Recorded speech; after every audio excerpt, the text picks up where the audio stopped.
ہماری جو زندگی ہے یہ موت کی امانت ہے، اور شہرت، ترقی اور سکسیس یہ ہماری امانت ہے۔ اس سے پہلے کہ موت آئے اور اپنی امانت کو چھین لے، چلو ہم لوگ بڑھ کے اپنی امانت کو چھین لیں۔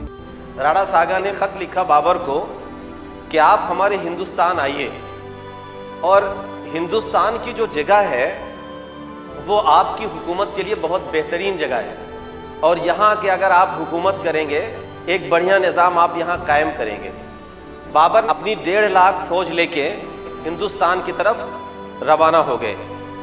جب سرحد پہ پہنچے جنگ کا اعلان کر دیا، یعنی جنہوں نے بلایا تھا انہوں نے ہی جنگ کا اعلان کر دیا۔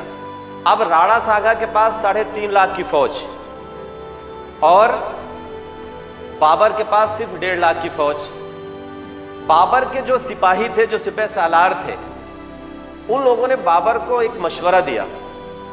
مشورہ یہ دیا کہ ایسا کرتے ہیں کہ ہم لوگ یہاں سے واپس ہوتے ہیں اور واپس ہو کے چلتے ہیں اپنی ریاست میں، اپنی دارالحکومت میں، اور وہاں سے تیاری کر کے ہم لوگ پھر آئیں گے، پھر حملہ کریں گے، کیونکہ ہمارے پاس صرف 1.5 لاکھ فوج ہے اور سامنے جو ہمارا دشمن ہے اس کے پاس 3.5 لاکھ فوجیں ہیں۔ تو اتنی کم تعداد میں ہم لوگ اتنے بڑے پیمانے کی فوج سے کیسے لڑیں گے؟ ہار جائیں گے اور مارے جائیں گے۔ تو بہتر یہ ہے کہ ہم لوگ واپس جائیں اور پھر سے تیاری کر کے بڑی فوج لے کے ہم لوگ پھر سے حملہ کریں گے۔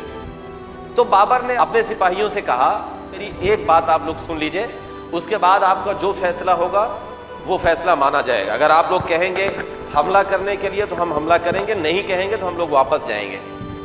بابر نے اس وقت دنیا کا سب سے بڑا اور سب سے چھوٹا خطاب یعنی خطبہ دیا تھا۔ ایک IAS ٹرینر ہے، ان کا نام ہے سمیر صدیقی، دیش کے اپنے ایک بڑے موٹیویشنل اسپیکر بھی ہیں وہ، اور وہ جن بچوں کو پڑھاتے ہیں اس خطبے کو ایک کاغذ پہ لکھ کے اپنے روم میں چپکا لیتے ہیں، اور جب کبھی وہ ڈومیننٹ ہوتے ہیں اس خطبے کو وہ پڑھتے ہیں اور پھر اس سے موٹیویٹ وہ ہو جاتے ہیں۔ اب بابر نے اس وقت جب ان کی فوجوں نے یہ کہہ دیا، ان کے سپہ سالاروں نے یہ کہہ دیا کہ ہمیں نہیں لڑنا چاہیے کیونکہ ہماری تعداد کم ہے اور ہمیں واپس ہو جانا چاہیے، پھر سے تیاری کر کے آئیں گے اور لڑیں گے تو انشاءاللہ پھر ہم جیتیں گے۔ تو بابا نے کہا کہ ہمیں ایک موقع دیجئے، میری ایک بات آپ لوگ سن لیجئے، اس کے بعد جو فیصلہ کریں گے ہم اس فیصلے کو مانیں گے۔ بابر نے اس وقت دنیا کا سب سے بڑا اور لفظوں کے اعتبار سے سب سے چھوٹا خطبہ دیا۔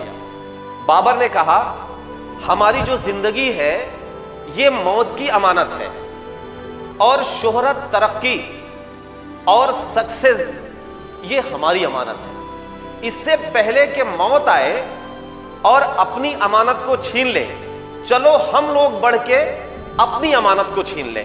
جب اس جملے کو بابر نے اپنے سپاہیوں کے سامنے کہا، اپنے سپہ سالاروں کے سامنے کہا، تو سب نے الغار بولا، تلوار اٹھائی، گھوڑوں پر سوار ہوئے اور راڑا ساگا سے جنگ لڑی، اور وہ جنگ جیتے۔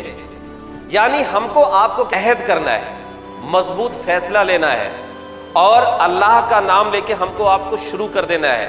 کامیابی انشاءاللہ اللہ ضرور دلائے گا۔